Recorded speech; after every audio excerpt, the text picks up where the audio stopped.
Ao vivo. Estamos ao vivo. E aí, pessoal? Tudo bem? Então, vamos lá. Vamos entrando aí para que daqui a pouco a gente já vai estar chamando o nosso amigo Benê Barbosa. John Lott já está lá nos Estados Unidos nos aguardando. Vocês estão me ouvindo bem? Todo mundo ouvindo bem? Que bom, que bom, que bom. Então, um salve para todo mundo aí. Estou um pouco nervoso, tá? Vou ser bem sincero. Além de ser a primeira live da Shotfera, a gente está abrindo aí com uma grande live, né? Colocando duas figuras que conhecem muito sobre o tema, que é o Benê Barbosa e o John Lott Jr. É a primeira vez que o John Lott está falando para o nosso público, né, para o Brasil. É a primeira vez que ele também vem ao Brasil participar de uma palestra, participar de um evento. Então a gente está bastante ansioso. Todo mundo aqui, né? Eu estou aqui no escritório, está todo mundo bastante ansioso por essa live. Acordei umas 4 da manhã pensando, meu Deus do céu, né? Tomara que dê tudo certo.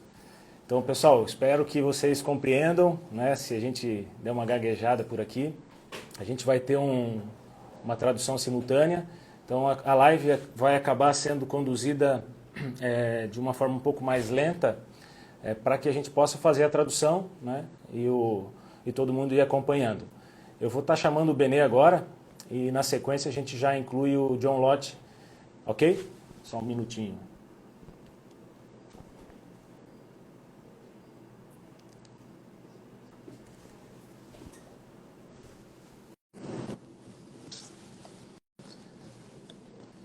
Vamos lá. Já mandei o convite para o Benê aqui. Boa Benê.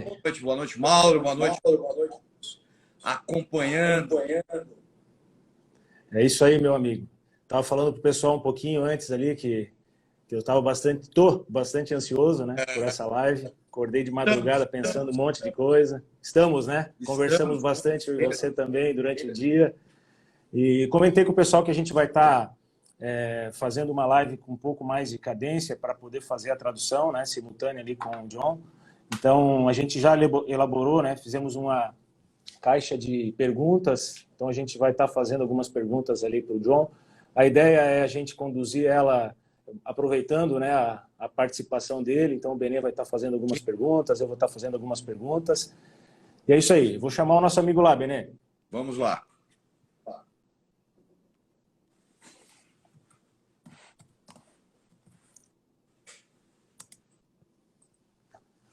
Vamos lá.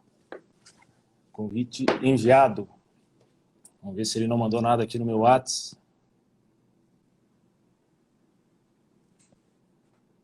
Só um minutinho, turma.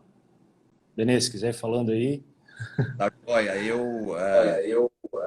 para quem não sabe, né, assim, o John Lott sempre foi, né, assim, a maior referência, né, foi minha referência, quando a gente começou, pouquíssimo acesso à internet, não tinha nada sobre isso, e John Lott foi, né, não só pegar as informações, foi uma pessoa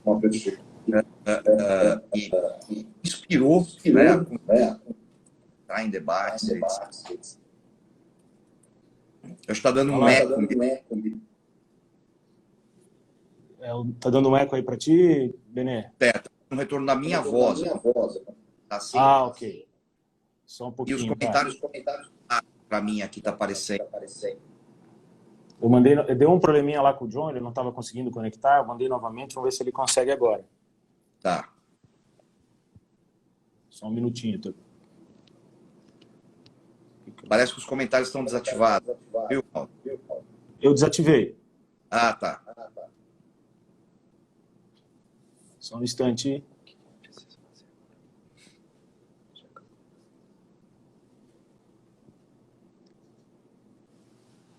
Será que se eu mandar um avião aqui para ele? Só um minutinho. Vai lá, Benê, toca aí. Enquanto eu me viro aqui com o nosso amigo lá. Vamos lá. Bom, então vamos começar aí já com algumas novidades, né, que a gente vai ter hoje isso.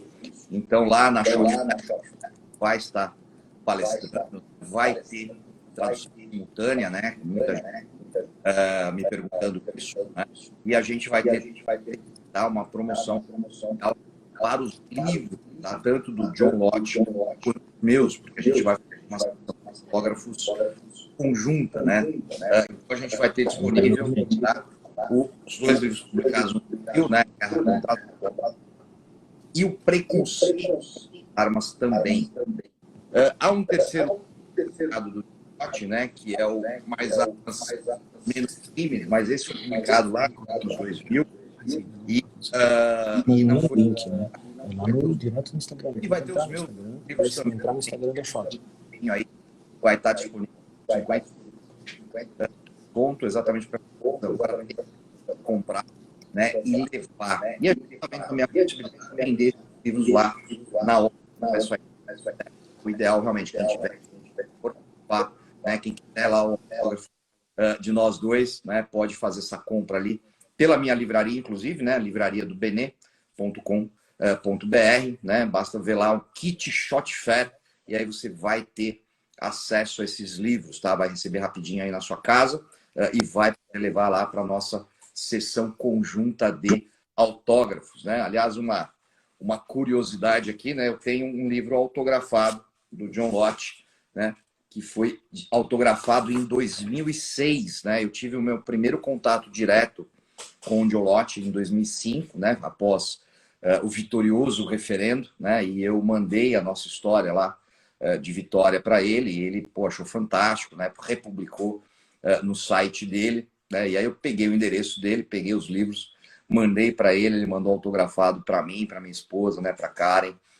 Então eu tenho esse livro desde 2006 autografado. E vou também fazer o quê? Vou levar esse livro para ele autografar de novo agora, pessoalmente, né?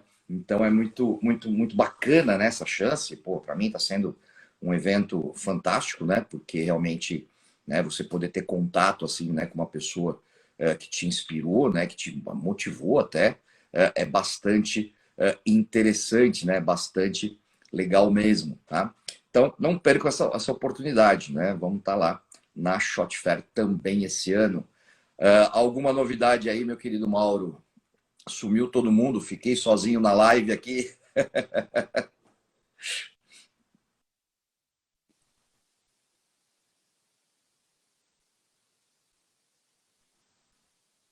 Tá sem áudio, tá sem áudio.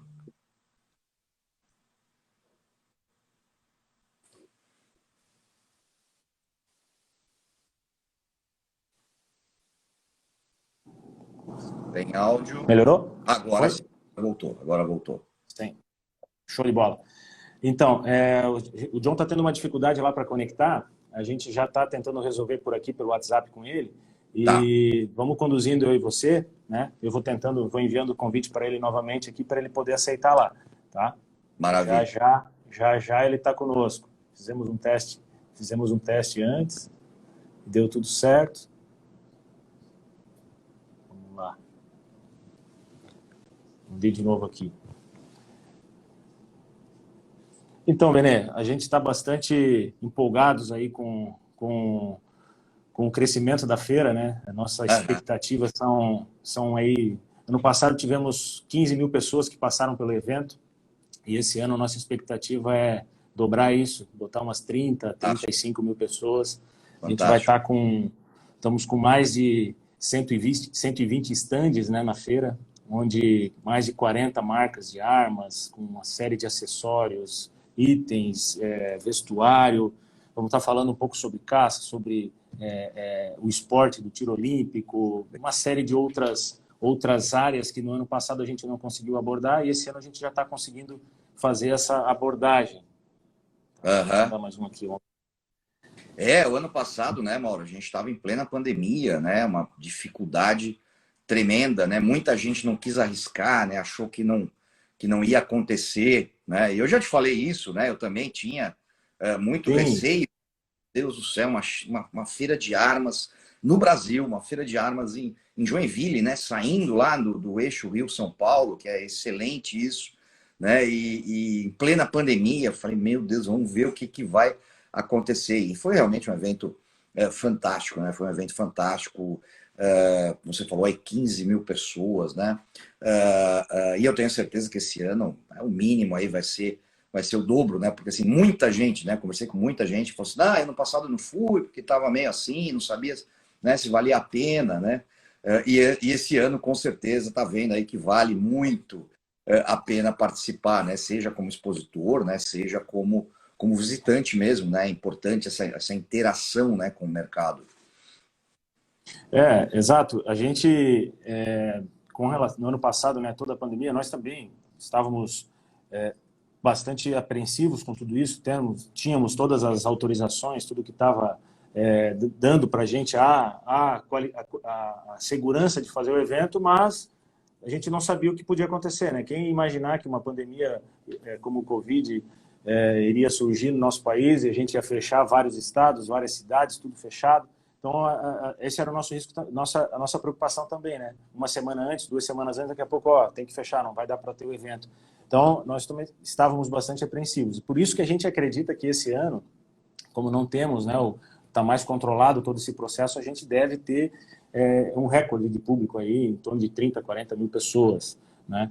A aceitação dos expositores também, né? Os expositores estão fazendo uns investimentos muito legais, a gente tem tido acesso a alguns projetos, né, de estandes e, cara, vai ficar maravilhoso, né? Tem estandes gigantescos, né? Uma Taurus CBC com estande de 240 metros quadrados, né? Outras tantas empresas, Springfield, com 150 metros quadrados. Opa! São dos expositores também, né? Os expositores estão fazendo uns investimentos muito legais, a gente tem tido acesso a alguns projetos, né, de estandes e, cara, vai ficar maravilhoso, né? Tem estandes gigantescos, né? Uma Taurus CBC com estande de 240 metros.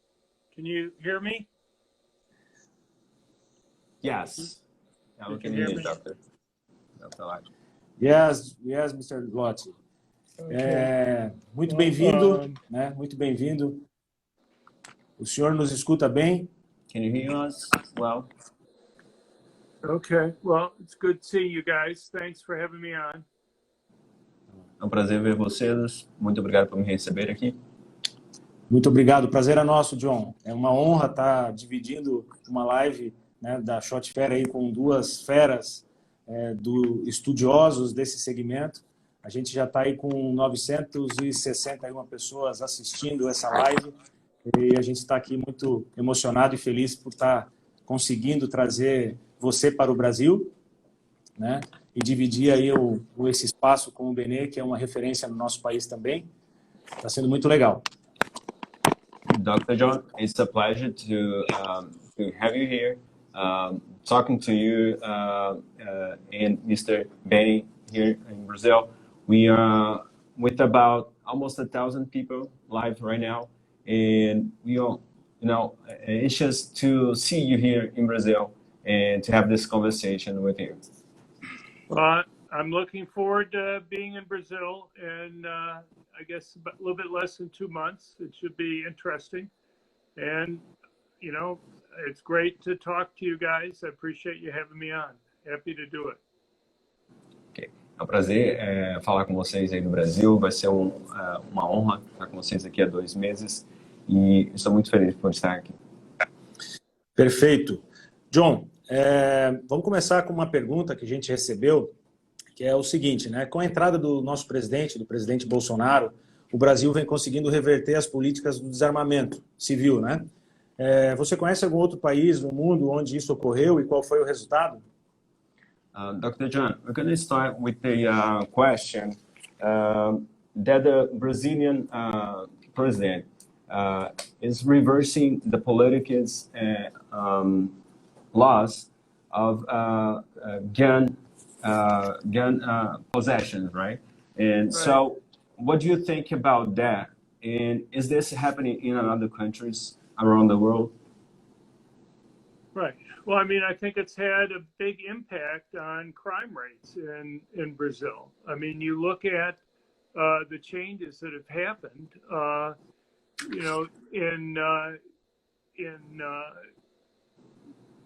You've seen about a 27% drop or a 34% drop in homicides since your new president has been there. That's a huge drop. You know, and the amazing thing is that media around the world was claiming that the opposite was going to happen when people were able to do it. I mean, I've collected a whole list of quotes from different places that were claiming that murder rates were going to go up dramatically, and the opposite. I mean, a 34% drop, that's a huge drop. Bloomberg News said, quote, "It's hard to buy the current proposals championed by gun lobbyists and a few political yahoos who aim to make Brazil safer by slackening controls." The Wall Street Journal said violence experts simply adding more guns to the mix without tackling the root causes of crime will only make murder rates climb faster. And the New York Times said the president's proposals, quote, "worrying some experts who argue more guns fuel more violence." Obviously, the opposite happened. And it's pretty simple to understand. Police are extremely important. John. All right, Mr. John, let me just translate that to the audience. Sure. Então, basicamente, o que o senhor John disse é que, devido a esse controle, né, da mídia, na verdade, dizendo que o país, na verdade, iria aumentar os crimes, ao invés de diminuir.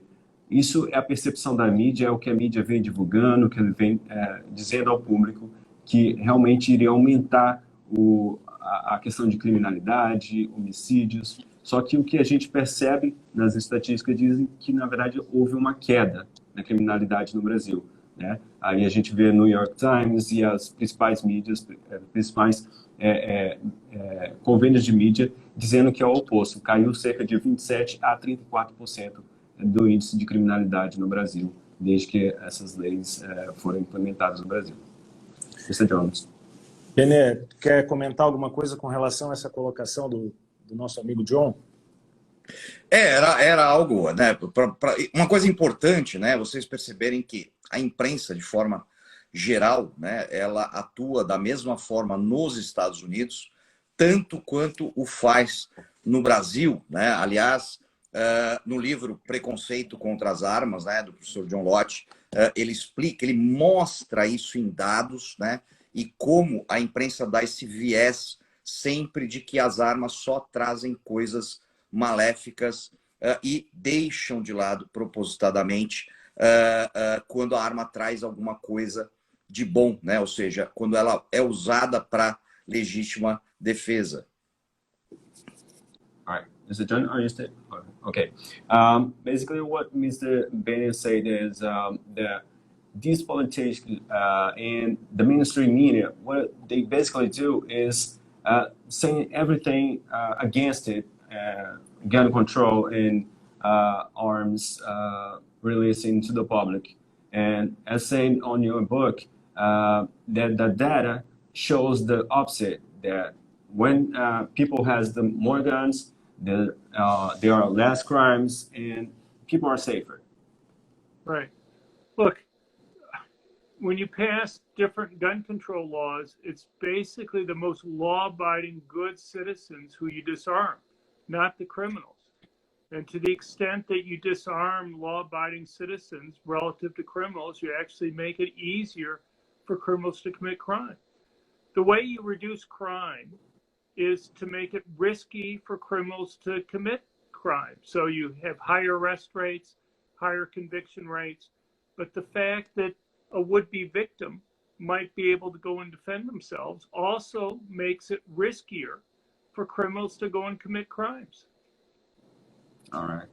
Então, o que ele basicamente disse é que quando você passa uma lei onde aprova o posse da arma, você dificulta o trabalho do criminoso. Então, o criminoso ele vai ver que vai ficar um pouco mais arriscado ele cometer um crime, né? Porque ele sabe que a pessoa vai estar armada, então ele vai ter um pouco mais de anseio de estar cometendo algum tipo de crime.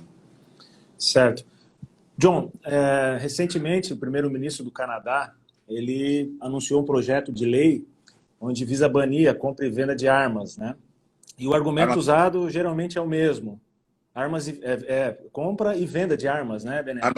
Armas curtas, Armas curtas, né? Isso. E geralmente o argumento é o mesmo, né? Que mais armas, mais violência.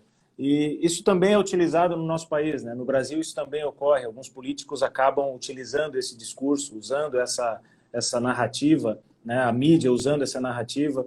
Como que você enxerga tudo isso, né? Como que a gente pode tratar isso no nosso país para a gente tentar amenizar esse tipo de argumentos, né? Que eles acabam utilizando?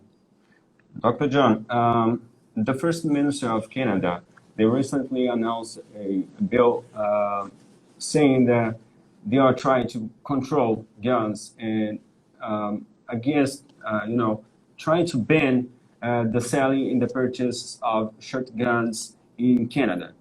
And they use the same argument, the old argument that saying more guns, more crimes, there's going to be more violence on the streets. So the politicals in Brazil use the same arguments. What's your thoughts about that? Look, I'll give you a simple point. Every place in the world that's banned either all guns or all handguns has seen murder rates go up. Every single place. You'd think out of randomness, once or twice, it would go down or at least stay the same. And, and if you believe guns on net on bad, it should be easy to find places like that.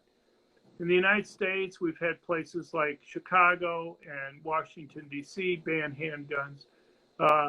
Gun control people say, well, those weren't really fair tests because unless you go and you ban guns, every place people can still get guns from other parts of the country and they'll bring them in there. Of course, they could do that to begin with. It doesn't really explain why murder rates went up. It may explain why they didn't go down as much as they were predicting. But the thing is, you can look at entire nations that have had gun bans. You can look at island nations that have had gun bans that don't have any neighbor to go and blame.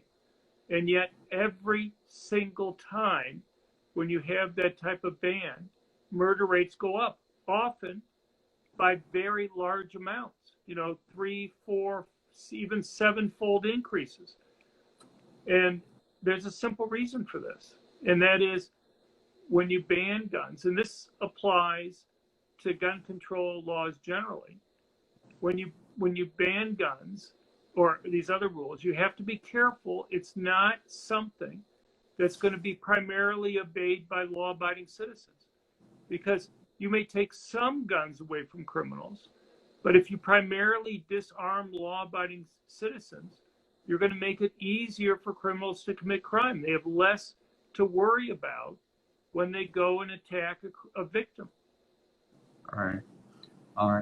Basicamente o que o Dr. Lott disse é que quando você bane a venda e compra de arma em um país, você acaba aumentando a criminalidade ao invés de ser o contrário, né? Um exemplo aqui em Chicago, em alguns estados dos Estados Unidos, que há esse controle de armas, na verdade o crime acaba aumentando ou até mesmo dobrando o nível antes dessa lei ser aprovada.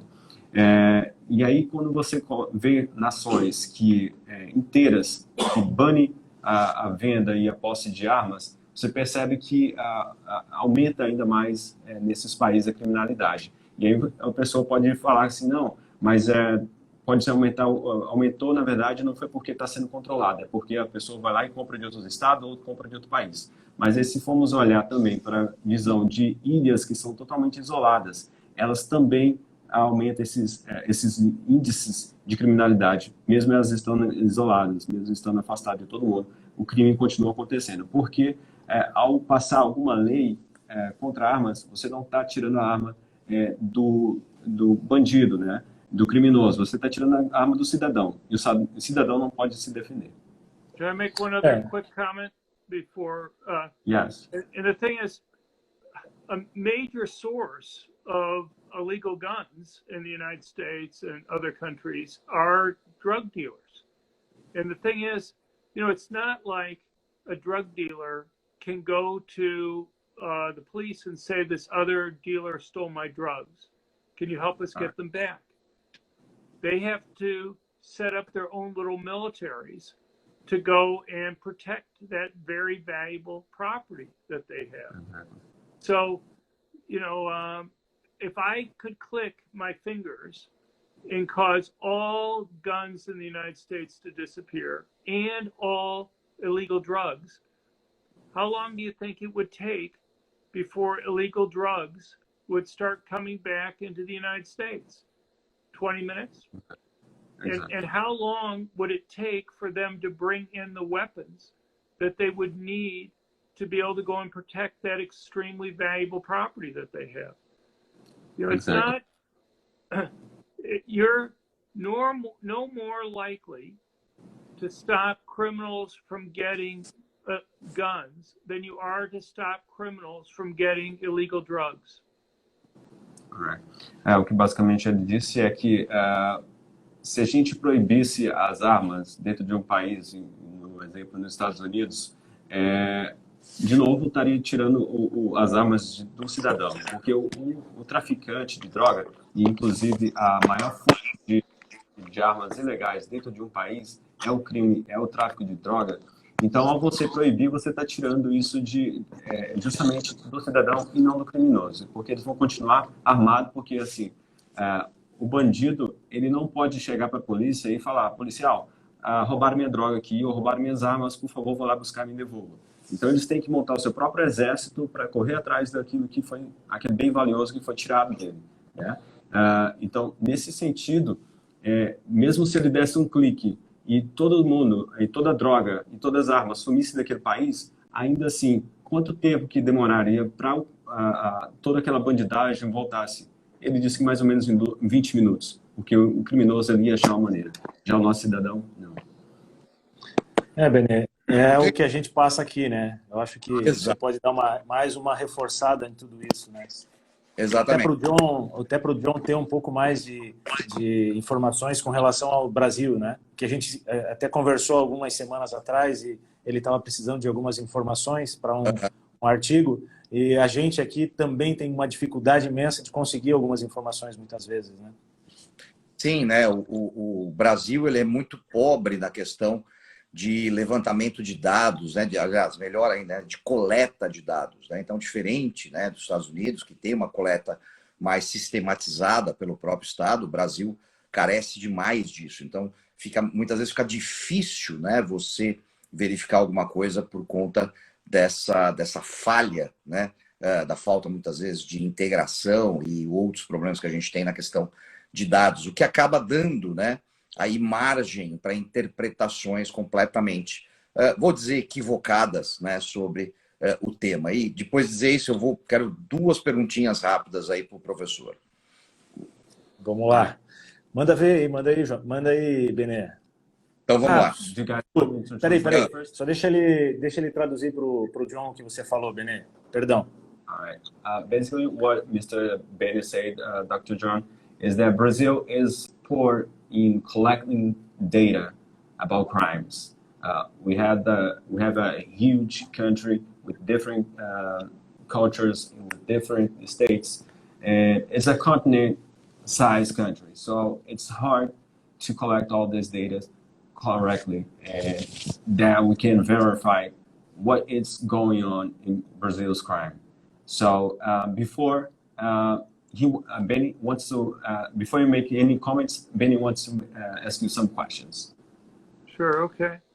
One other thing I just would say before we get into that, and that just on the point I was making before, your president, I think, summarized the situation that we're just talking about very well when he said all the hoodlums already have guns. It's only the good guys who don't.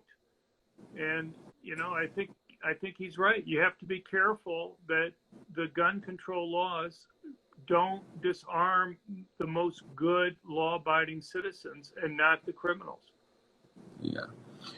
O que basicamente ele disse é que o nosso presidente está correto ao dizer que ao passar uma lei contra a arma, contra a posse de arma, a gente está desarmando nossos cidadãos. Estamos dizendo para o criminoso, nossos cidadãos estão desarmados.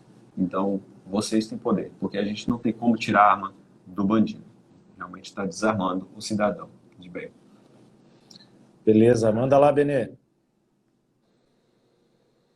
Então vamos lá. Primeiro, né, aqui do primeiro livro do John Lott publicado nos anos 2000, né, o Mais Armas, Menos Crimes, que inclusive foi, né, autografado pelo John Lott em 2006, né? Eu enviei esses livros para ele, ele carinhosamente autografou, mandou de volta para o Brasil, não deve ter pagado barato para fazer isso.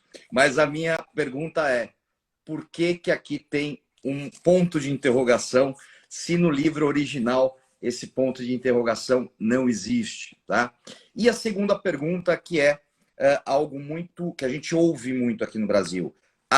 Os mass shooting, né, os ataques, os tiroteios em massa acontecem nos Estados Unidos por conta da facilidade do acesso às armas de fogo. So, what Mr. Ben said is the book you signed, your first book, More Guns, Less Crime, and here in Brazil, the version we have has a question sign on the end. So, why is that? Why this question exists? Well, I argue, I mean, it's in the English version, and in the other versions, it doesn't have a question mark after it. It doesn't have it in the Russian version, doesn't have it anyplace else, just in the Portuguese.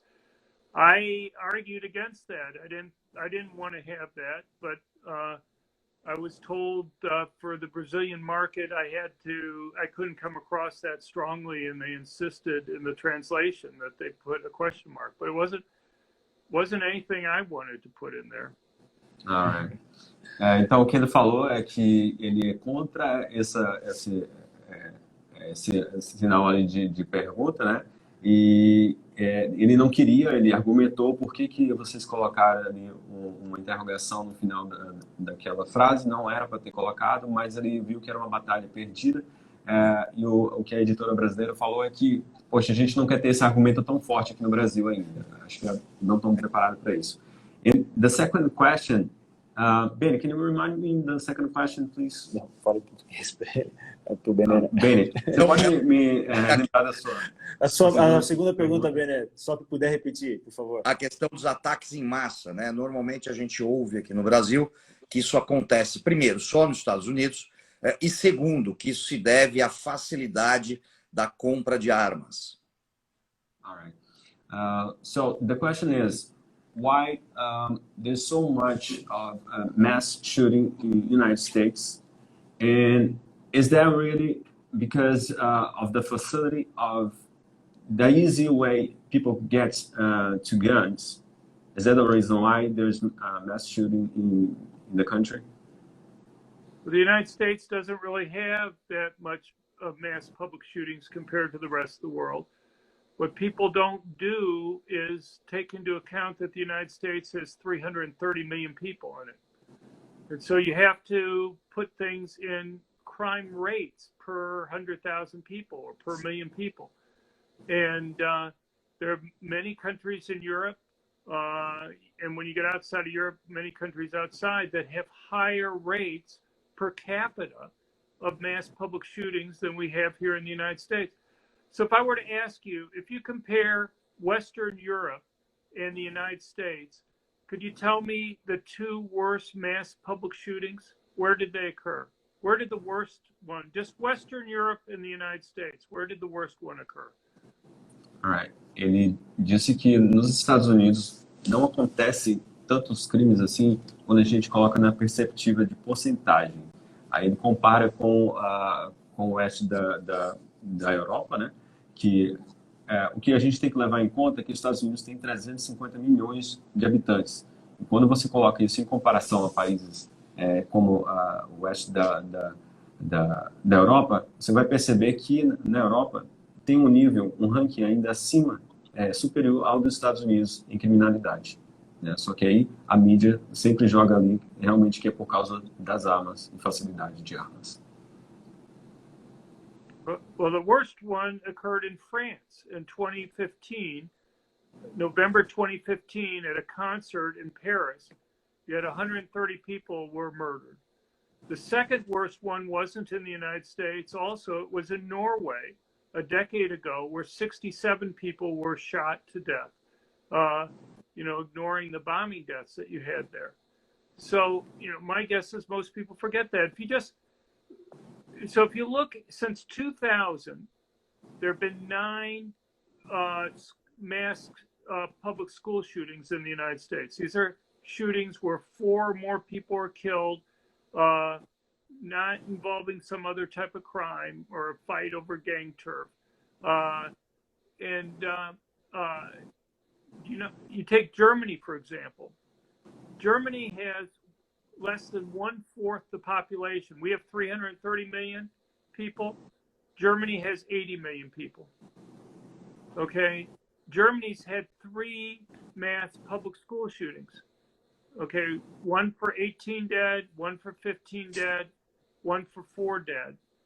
And so you multiply 4 times 3, that's 12. So they actually have a higher rate per capita of mass public school shootings than we have here in the United States. Same for Finland.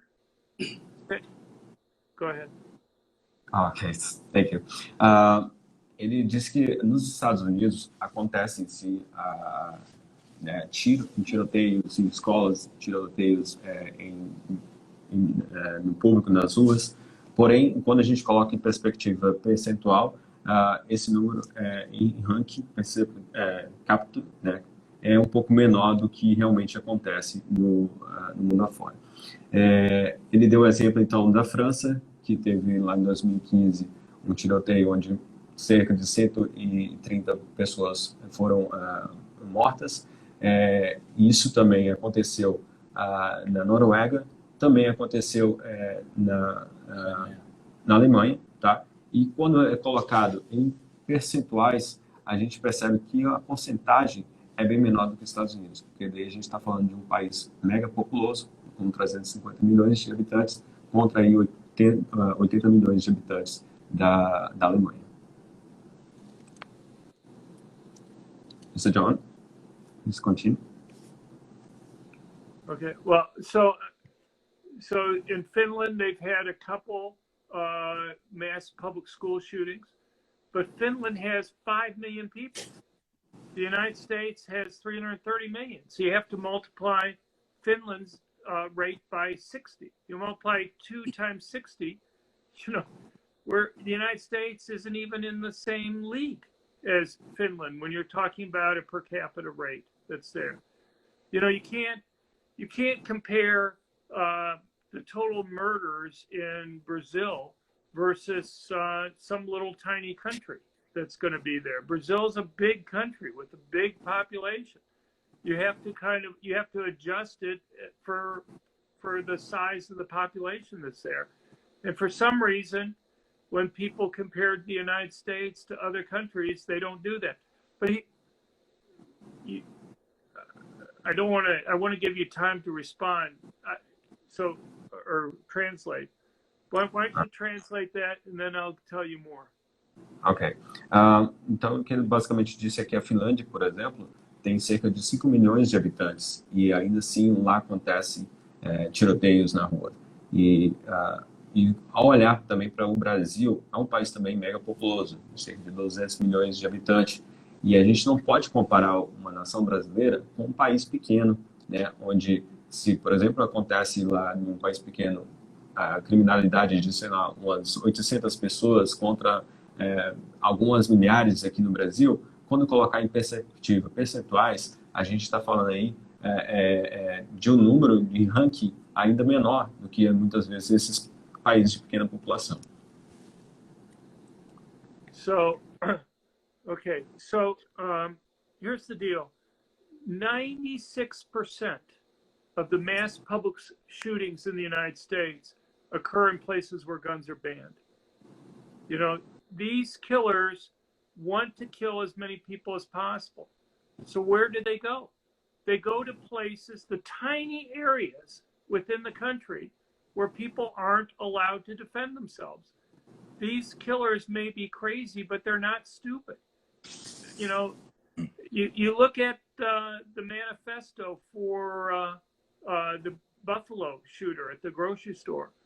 He, as with many others, explicitly writes out why he picked the target that he did. And the reason he picked it was precisely because he didn't believe people there would have concealed handguns. You take the school shooting that we just had in Texas, or the hospital shooting that we just had.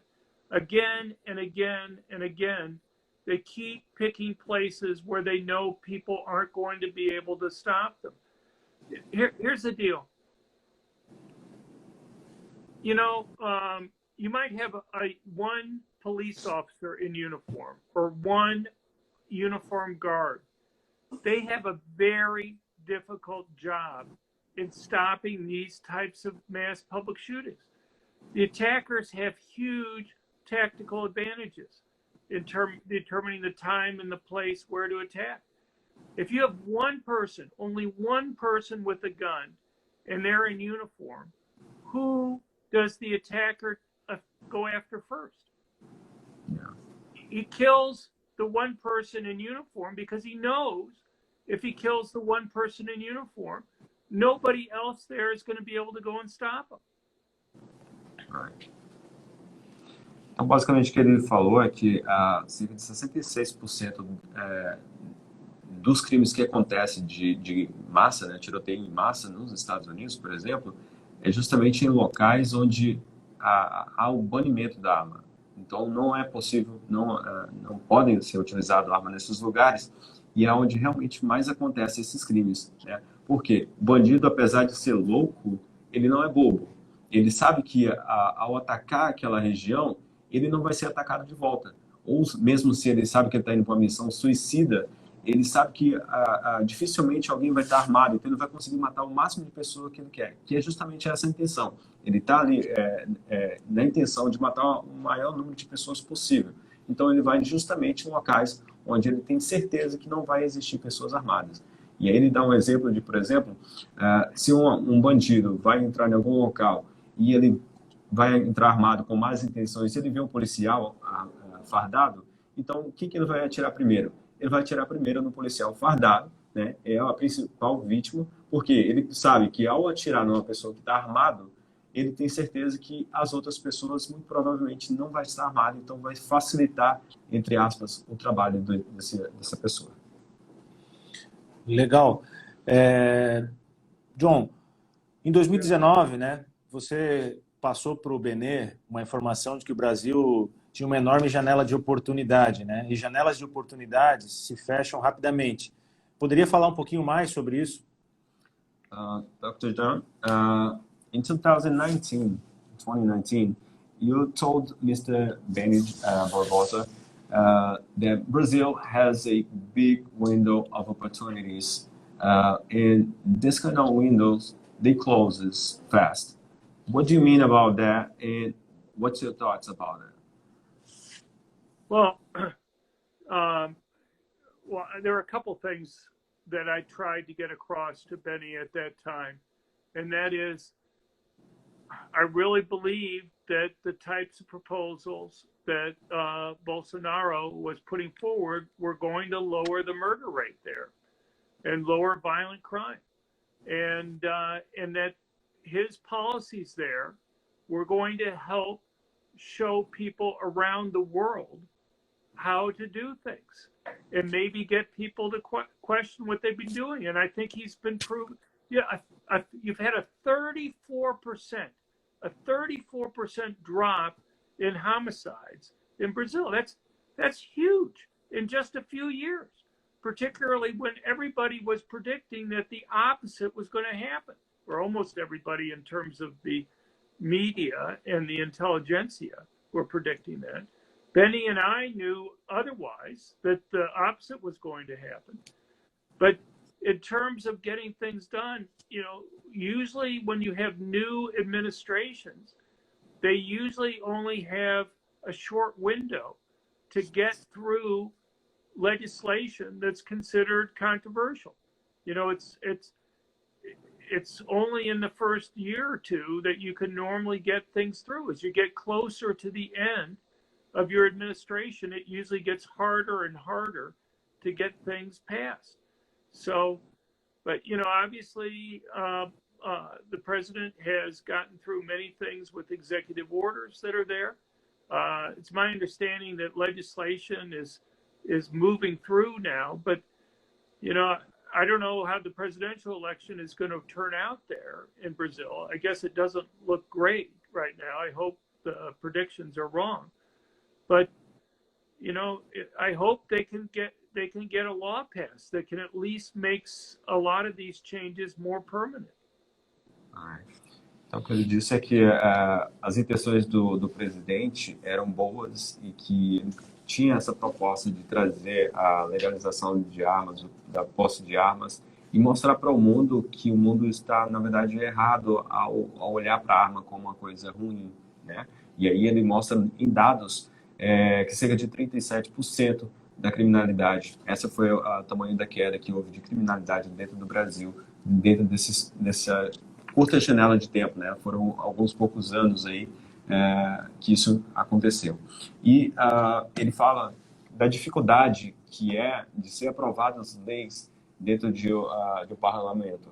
Então, sabia que o Jair teria um pouco tempo, talvez nos seus primeiros anos só, para tentar passar essas leis e serem aprovadas. Algumas dessas leis já foram aprovadas, mas ele quer continuar. Então, se percebe que há uma luta contra esse armamento, né, posse de arma, liberação, e está torcendo para que o Messias Jair Bolsonaro continue na presidência, né, para ele continuar com essa tentativa de aprovação dessas leis, mas ele percebe que, de novo, através da mídia, que não as eleições, os dados que estão apontando, é que não está apontando para a preferência de Jair Bolsonaro nesse primeiro momento. Benê, quer complementar alguma coisa com relação a essa pergunta que ele te fez em 2019, Benê? Quero sim. Primeiro assim, né? Primeira coisa que realmente a gente teve e continua tendo um problema muito sério dentro do Congresso Nacional, mesmo entre aqueles que, né, se propuseram, quando foram eleitos, a defender essa liberdade, né? Quando o Obama, né, foi eleito, e ele foi eleito também lá com a proposta de restringir mais as armas, ele acabou não conseguindo fazer isso, até mesmo com o voto derrotado, né, ali com os votos até mesmo dos democratas, né? Então, o que a gente precisa trabalhar, né? O que é importante fazer, né, para que a classe política, né, o nosso Congresso, tenha essa visão sobre as armas de fogo, a sua importância, inclusive, para a liberdade. All right. What Ben said is, in the United States, Obama tried to pass some of these laws against firearms possessions, and some politicals tried to, and they couldn't do this in the whole country. Some states they will be able to do it, but not in the whole country. And the same is happening here in Brazil. Right. Well, I mean, right now, Biden is trying to pass very strict gun control laws that are there. He's using a lot of regulatory type issues. So, for example, he has what he calls a zero tolerance policy for gun dealers. If they make one paperwork mistake over the last 15 years or so, no matter how tiny, no matter how inconsequential, they lose their business. He's put something like 5,000 dealers out of business in the last 6 months doing this type of thing. And I'm sure he's going to put many thousands more out, you know, in the near future. You have a lot of states that are making it easier for people to own guns. And you have some states that are making it a lot more difficult for people to own guns. So, you know, people can see up front, you know, which policies work and which ones don't. But our Supreme Court right now will soon release a decision on concealed carry. We have we have what's called constitutional carry states. We have 25 constitutional carry states where you don't need a permit to be able to carry. We have another 18 states where you have to have a permit to carry, but they're what they call objective permitting rules. So you're a certain age, you pass a criminal background check, you pay your fee. But once you've met those types of requirements, then it's up to you whether or not you get a permit or not. And then we have 7 states where, which are called may issue type laws, where you have to give a good reason to some public official before they'll let you have a permit to be able to go and defend yourself and your family outside your home. My guess is the Supreme Court will likely strike down the law in those 7 states, and you know, they'll have objective rules, and you have a lot more people carrying in places like New York and California. O que basicamente ele disse é que o Biden também tentou ali colocar algumas restrições a armas e tentar até passar na Suprema Corte algumas leis que proibissem, né, em geral, a posse e até mesmo o uso de armas nas ruas pelo cidadão. Porém, alguns estados mantêm a liberdade de uso, né? Alguns estados restringiram um pouquinho no sentido de você precisa de tirar uma permissão, né? De ter ali passar alguns testes e aí sim, depois de passar desses testes, decidir se vai ter arma ou não. Outros estados nem necessariamente você precisa fazer algum teste, você já pode utilizar. E já tem outros estados que realmente não permitem de forma alguma que o cidadão tenha uma arma de fogo em casa. Ok. John, o que a gente pode aprender, né? O que o Brasil pode aprender com a RNA para a gente aplicar no nosso país aqui? John, what Brazil can learn about the RNA to apply here in Brazil? Learn about the RNE? What do you mean RNE? No. RNA. No. RNA, right? RNA, I don't know what you're referring to. Como é que é? NRA. NRA, perdão. Sorry, it's NRA. Sorry. Oh, the NRA. NRA.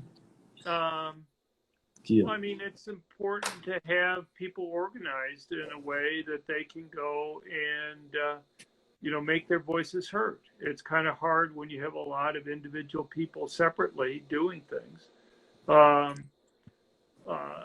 You know, I think you basically have to make it clear that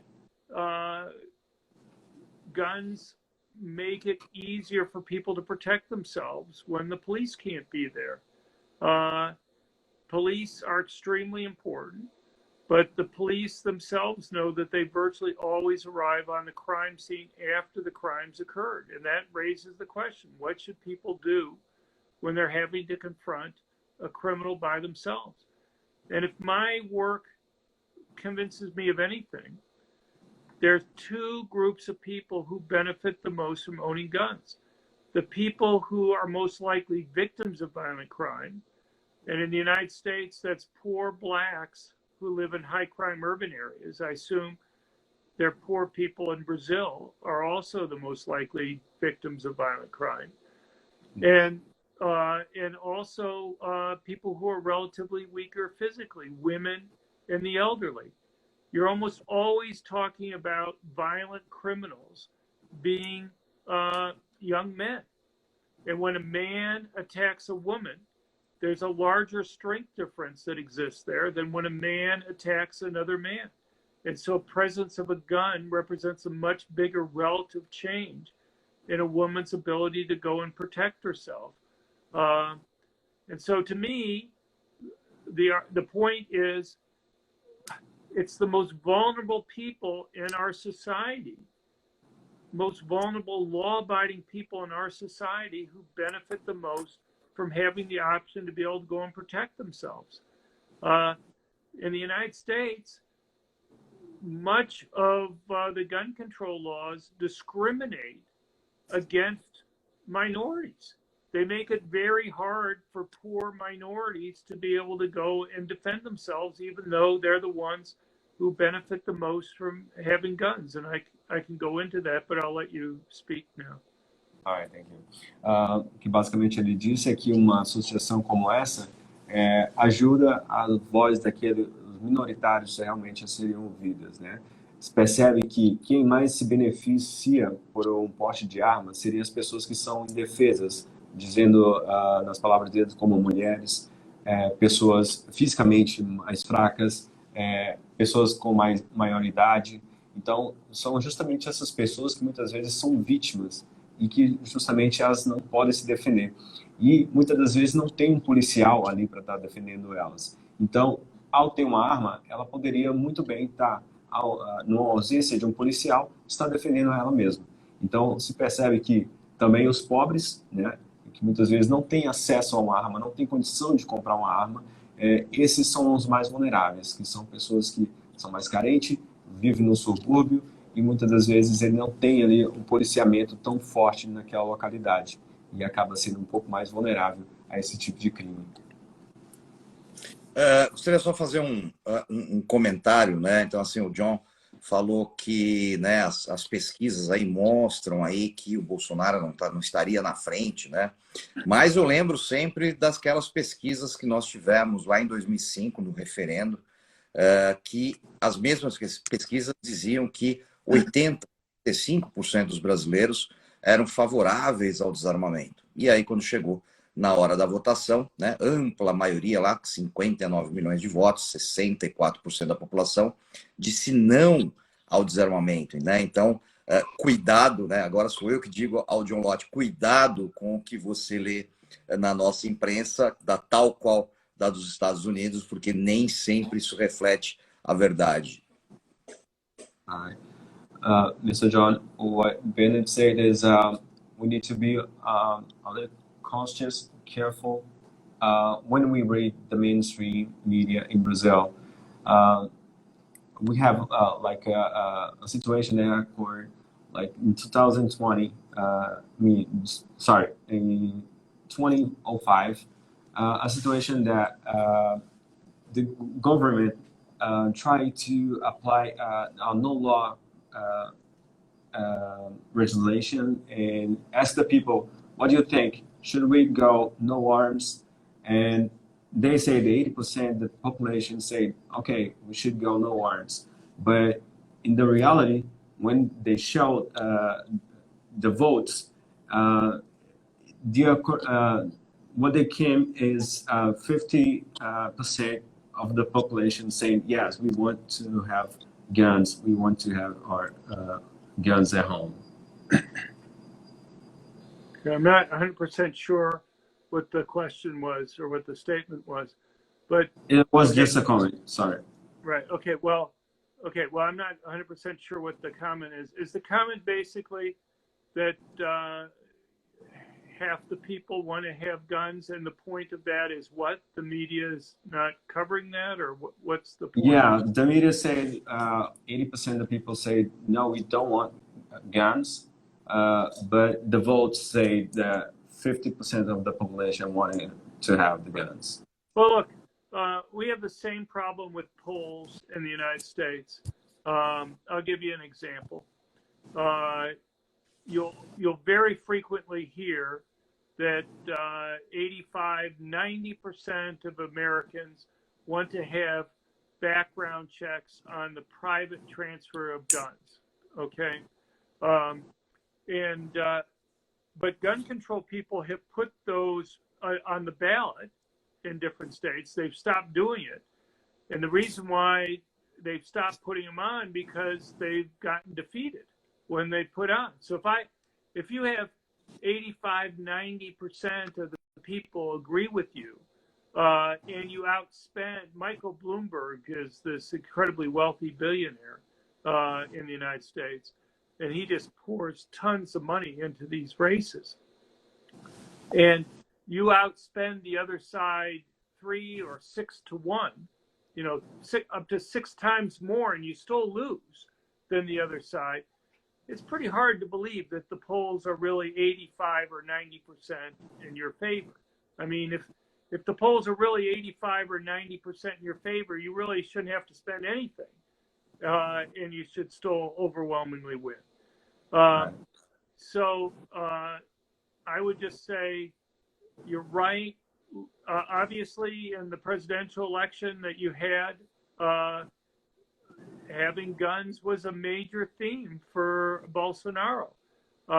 People knew what they were getting when they voted for him.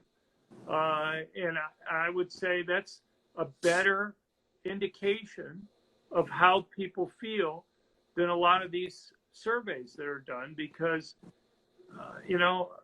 surveys aren't very useful. You guys had an initiative on the ballot a couple decades ago. And my understanding of the polls at that time was that it looked like it was going to pass. And yet it was defeated, and defeated fairly soundly. It was only in the polls that were kind of done immediately before the vote that people began to see that it could be defeated. But I think that's only because the media realized that, if we're really far off, it's going to be embarrassing for us. O que basicamente ele disse é que nos Estados Unidos também ocorre essas estatísticas, né, onde diz lá que 85 a 90% da população é contra, ou teria que pelo menos ter um controle maior na transferência e na compra de armas. Mas aí há uma controvérsia, porque, por exemplo, o CEO, o dono da Bloomberg, diz que, poxa, existe essa lei, né? Mas ele aplica cerca de milhões de dólares ali em frases como essa, que deveria existir o controle de armas, deveria ter um controle maior sobre essas transferências, porém, por que então vai aplicar milhares de dólares em uma informação que você já ganhou, né? Se você já ganhou, se está todo a teu favor, a estatística está a teu favor, por que você está investindo tanto dinheiro nisso? Então fica essa controvérsia aí. E ele também comenta que o Bolsonaro ele foi muito claro quando ele estava nas suas eleições. Ele falou que era a favor e que está vindo com essa apoio à posse de arma, e foi por isso que ele ganhou. Foi os eleitores dele que elegeu ele a estar aqui. Beleza. John, o senhor imaginava um dia ser convidado, né, a fazer uma palestra numa feira de armas no Brasil? Dr. John, can you hear us? I think the connection is poor. Deu uma travadinha.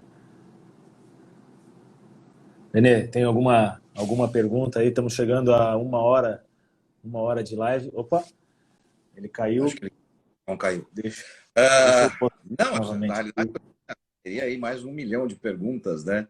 É muita coisa.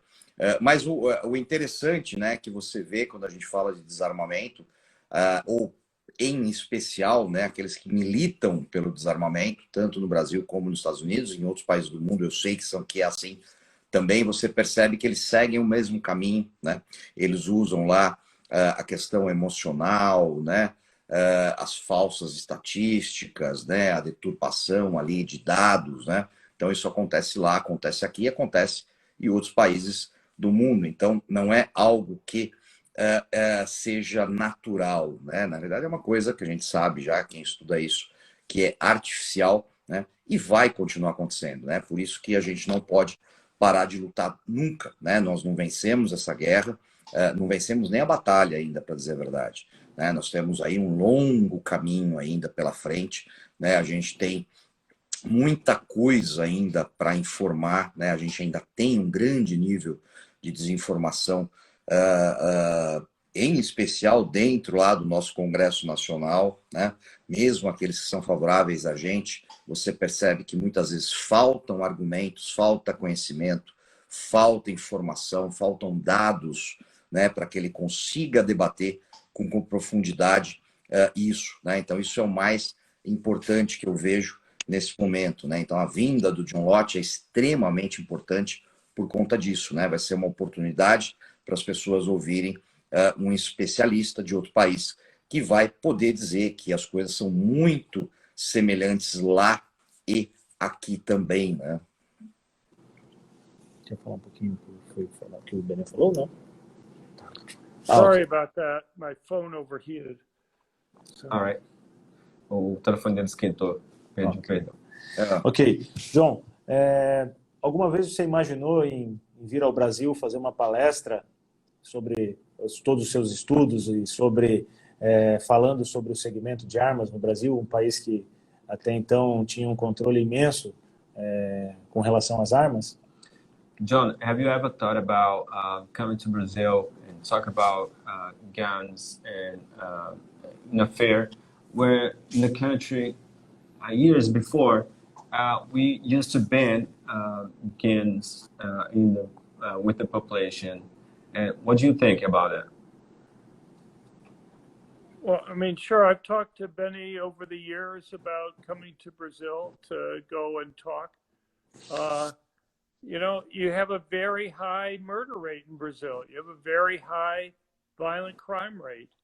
And, you know, my heart goes out to people when they're having to deal with that. You want to do what you can to make people safer, to make it so that people are able to protect themselves and their families.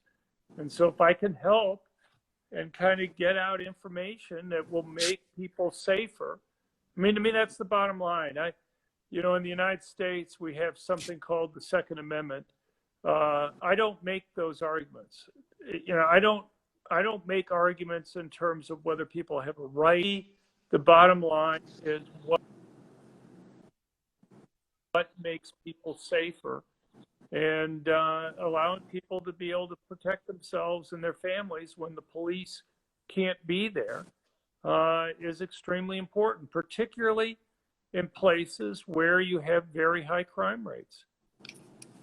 Ok, o que ele disse é que sim, ele está ansioso para vir no Brasil, já tem conversado há bastante tempo com o Benny sobre isso, e que ele está ansioso para vir e tentar ajudar naquilo que ele pode, né, com os estudos dele, visto que o Brasil é um país onde a criminalidade tem um alto índice de criminalidade, né, e geralmente é justamente na linha da pobreza, a linha mais baixa, onde as pessoas realmente, talvez muitas, por falta de informação, né, então o que ele puder trazer de conhecimento para estar ajudando a tornar o país um pouco mais seguro, que é o que ele diz que toca no coração dele, é justamente aquelas pessoas que não podem se proteger devido à falta de policiamento, ou por algum motivo que elas não consigam defender a si própria. Então ele tem esse apelo para essas pessoas.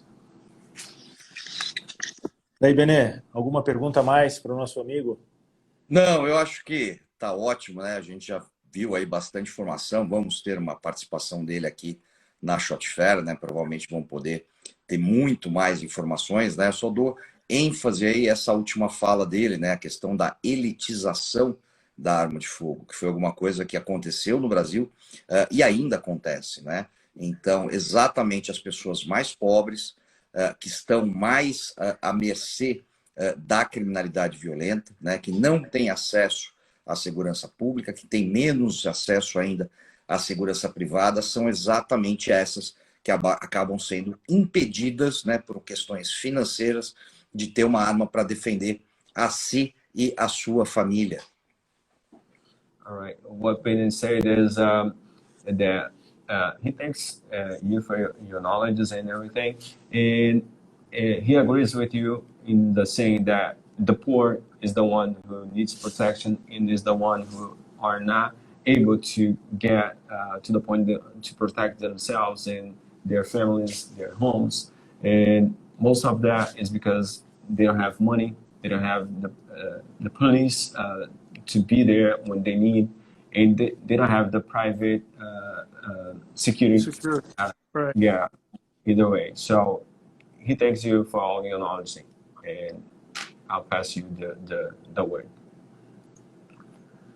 Well, I mean, well, we obviously agree. I mean, look, police are extremely important, but I think, at least in the United States, the police acknowledge very readily that they virtually always arrive on the crime scene after the crimes occurred. And that's true whether you're talking about crimes involving poor people or you're talking about crimes involving wealthier people. The thing is, though, poor people have a much higher probability of having violent crime committed against them. And it's not too surprising then that the people who are most likely victims are the ones who benefit the most from having the option to be able to go and protect themselves. You know, the thing is, when you have fees and other costs for people being able to go and get a permit, who do you think you're stopping from being able to go and get a gun to be able to go and protect themselves? You know, would you have fees for people going and voting in Brazil? You know, would you want to have that? What do you think would happen to who votes if you made people have to have fees for who would go and vote? Would people in Brazil think that that's a good idea? Probably not. And yet, you know, here we're talking about something that's very fundamental, people's ability to protect themselves, their lives, and their families, to prevent rapes, to prevent robberies, to prevent being harmed in different ways. And, you know, my guess is for a lot of poor people, being able to protect themselves from crime is even more important than being able to vote in many cases. Então, o que ele disse é que nos Estados Unidos, felizmente, alguns estados reconhecem que a população não consegue se defender, porque muitas das vezes o policial só chega na cena do crime depois que o crime ocorreu. Então, isso justamente pela falta, né, de proteção. E justamente quem sofre com isso são a população mais carente. Quando o governo impõe impostos e taxas em cima de uma compra de arma, quem que ele está evitando ou quem que ele está prejudicando para comprar uma arma? É o bandido ou é o cidadão de direito? Então, se a gente colocasse também taxas e impostos no voto, será que eles iam ter a quantidade de voto que eles têm? Então fica essa reflexão. Excelente. Bom, a gente está chegando aí a uma hora e pouco de live, né? E eu estou aqui agradecendo, né? Eu acho que foi muito bacana fazer essa live com o Benê, com o John, com todas as pessoas que acompanharam até agora. Se você gostou desse tema, desse assunto, do que a gente está falando, não deixe de participar da Shot Fair esse ano. Entre no nosso site www.shotfairbrasil.com.br, adquira o seu ingresso, você não vai se arrepender, né? A gente está preparando aí uma série de palestras, tem bastante itens de exposição, então venha fazer parte desse universo que a gente está criando. Está sendo muito legal fazer isso daí para todos vocês. Benê, eu acho que a gente podia pedir para o John dar uma mensagem final aí para a gente estar se encaminhando para o final da nossa live. Não sei se você também gostaria muito que você desse uma palavra final também. Claro. A gente pode começar pelo John e daí a gente encerra com você. Pode ser? Então, beleza. So John, we are past 1 hour of live, and we're gonna finish now. First, Mr. Ben are going to ask you some questions. I mean, the last question, and then we're gonna send you the word, and then we'll head back to Mr. Ben, so then we can finish our meeting tonight. So let me just make sure I understand what you just said. You're going to ask me one more question, and then we're finished. Is that what you said? I mean, não. Ele dá uma mensagem final. Fazer uma mensagem final. Actually, I'm happy to answer more questions, but whatever you want to do is fine with me. Yeah, no, actually, we just wanted you to give us a final word in all of this that we just talked tonight, and it will be the final word of yours. All right. Well, I mean, I'm looking forward to being in Brazil in August, the beginning of August at the SHOT Show. And look, there's a lot of misinformation that exists there on guns. Brazil, though, I think has a chance to kind of lead the way in terms of just pointing out what your experience has been. You've had a 34% drop in murders over just a few years. That's a huge drop. I have to say the election that you have coming up in Brazil is going to be pretty important because if Bolsonaro wins, I think it's going to kind of be something that they're not going to be able to ignore in much of the rest of the world. If he loses, then people are going to kind of dismiss the experiment to some extent that you've been having. But I think already for anybody who's open-minded, you just have to go back and read the claims that people were making in the media about what was going to happen. I mean, it was pretty much universal, claiming that murder rates were going to increase rather than drop. And yet they dropped by a huge amount. I mean, how many people would have thought that you'd have a 34% drop in murder rates in just 3 years in Brazil? In just 3 years, you've had a 34% drop. That's huge. And, so anyway, I'm looking forward to being in Brazil shortly, and Nikki Gozer is also going to be there. And, hopefully we'll dispel a few myths that are there about guns, and hopefully we'll make people safer. All right. Então, o que ele disse foi que existe muita falha nas informações no Brasil, né? Tá faltando muitos dados verídicos, né? Porque a mídia acaba publicando informações dizendo que, poxa, se o Jair Bolsonaro ganhasse, a gente ia ter um aumento significante em criminalidade no Brasil devido à posse de arma pela população. Isso aconteceu na mídia em todo o mundo. Então, a partir do momento que Jair Bolsonaro ganha e se passa 3 anos, a gente percebe aí 34% de queda na criminalidade no Brasil. Isso é um número exponencial que está sendo visto pelo mundo afora. Então, caso Jair Bolsonaro venha a vencer essas eleições agora, isso vai mostrar para o mundo mais uma vez: o brasileiro diz que queremos as armas em mão. Então, a gente vai ter essa mensagem sendo exposta ao mundo. Da mesma forma, pode acontecer ao contrário. Se, infelizmente, ele não ganhar, vai dizer à população que, olha, não deu certo. A população mundial vai acabar tendo o Brasil como exemplo, tanto do lado positivo para as armas, tanto como negativo. E aí ele finaliza dizendo que está ansioso para estar no evento no Brasil e vai ser um prazer estar aqui no Brasil juntamente com a gente e com os demais colegas que estão vindo juntamente com ele. Benê, sua mensagem final, meu amigo. Bom, primeiramente, né, pelo que nós estamos vendo aí, nossa batalha é longa, né? O próprio John Lott afirma isso, né? Mostra isso, que a gente tem algo para se fazer, não só pelo Brasil, né? Mas pelo mundo todo, né? Para provar para o mundo, né? De que o desarmamento é uma fraude, né? É um fracasso, aonde é implantado não surte efeitos positivos, apenas negativos, né? E exatamente por isso que eu tenho lutado tanto, né, para levar esse tipo de informação para o público. Aliás, vou aproveitar aqui essa nossa live, né, para anunciar aí um mini curso que eu estou lançando, é um mini curso gratuito, né? Eu vou abrir uma nova, o pessoal que está pedindo, eu vou abrir uma nova oficina de argumentação, né, agora no final do mês, mas eu estou lançando também agora um mini curso, tá? Mostrando, primeiro, né, que é possível sim, mesmo uma pessoa pequena, vamos dizer assim, que não tenha dinheiro, que não tenha apoio, que não tenha rede social relevante, né, fazer diferença, como eu fiz nesses anos todos. Segundo, né, fazer uma análise aí aprofundada do que pode acontecer se o Brasil eleger um presidente favorável ao desarmamento, e pior, né, o que pode acontecer se aquelas ações no STF, que por enquanto estão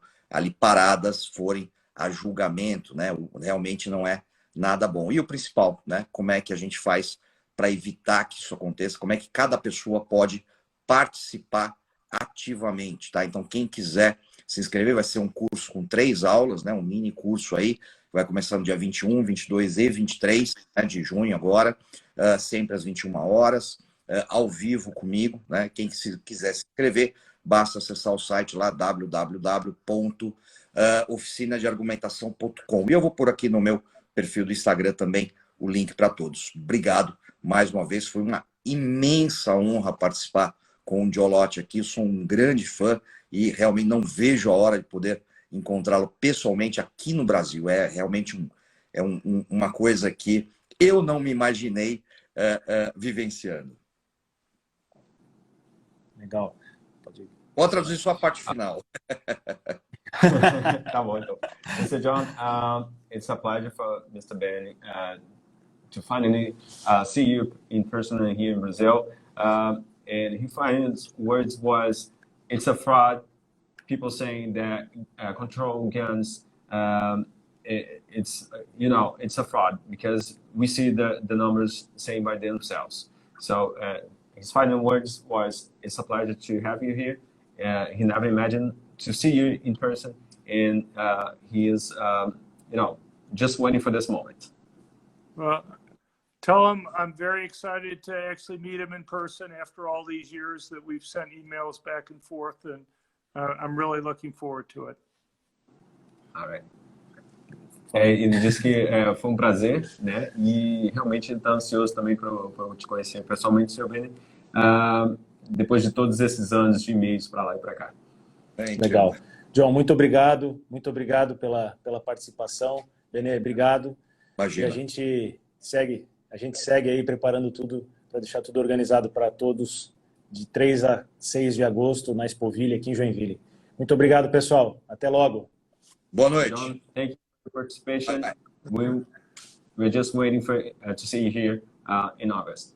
Okay. Here I put aside 4 hours to talk to you guys. All right. See you in August. Thank you very much. All right. Take care. Bye-bye. See you. Bye-bye. Bye-bye.